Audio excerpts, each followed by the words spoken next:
کہانی کا موضوع چڑیا کی 3 نصیحتیں۔ ایک شخص نے چڑیا پکڑنے کے لیے جال بچھایا۔ اتفاق سے ایک چڑیا اس میں پھنس گئی اور شکاری نے اسے پکڑ لیا۔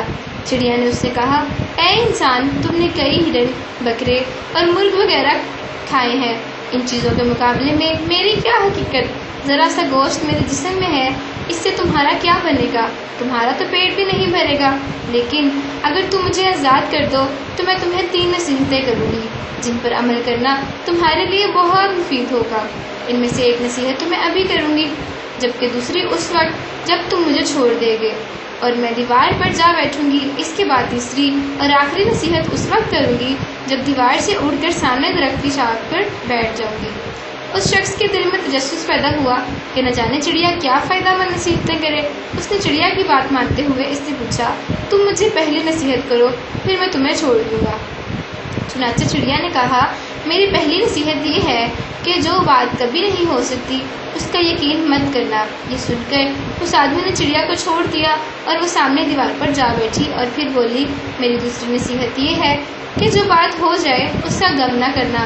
اور پھر کہنے لگی، اے بھلے مانس، تم نے مجھے چھوڑ کر بہت بڑی غلطی کی، کیونکہ میرے پیٹ میں پاؤ بھر کا انتہائی نایاب پتھر ہے۔ اگر تم مجھے ذبح کرتے اور میرے پیٹ سے اس موتی کا نکال لیتے تو اس کے ساتھ فروخت کرنے سے تمہیں اس قدر دولت حاصل ہوتی کہ تم بڑے رئیس بن جاتے۔ اس شخص نے جو یہ بات سنی تو لگا افسوس کرنے اور پچھتایا کہ اس نے چڑیا کو چھوڑ کر اپنی زندگی کی بہت بڑی غلطی کی ہے۔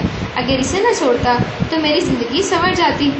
چڑیا نے اسے اس طرح سوچ میں پڑا دیکھا تو اڑ کر درخت پر جا بیٹھی اور بولی، اے بھلے مانس، ابھی میں نے تمہیں پہلی نصیحت کی جسے تو بھول گئے کہ جو بات نہ ہو سکے اس کا یقین ہرگز نہ کرنا، لیکن تم نے میری اس بات کا اعتبار کر لیا کہ میں چٹان بھر وزن رکھنے والی چڑیا اپنے پیٹ میں پاؤ وزن کا موتی رکھی ہوں۔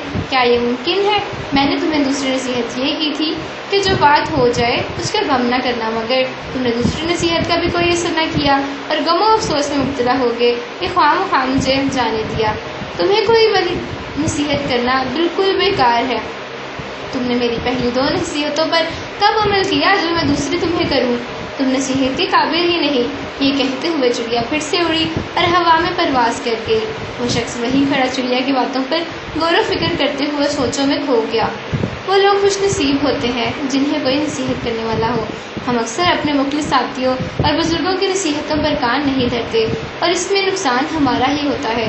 یہ نصیحتیں صرف کہنے کی باتیں نہیں ہوتی بلکہ دانائی اور دوسروں کے تجربات سے حاصل ہونے والے انمول اثاثے ہیں جو یقیناً ہمارے لیے مشعل راہ ثابت ہو سکتے ہیں اگر ہم ان پر عمل کریں۔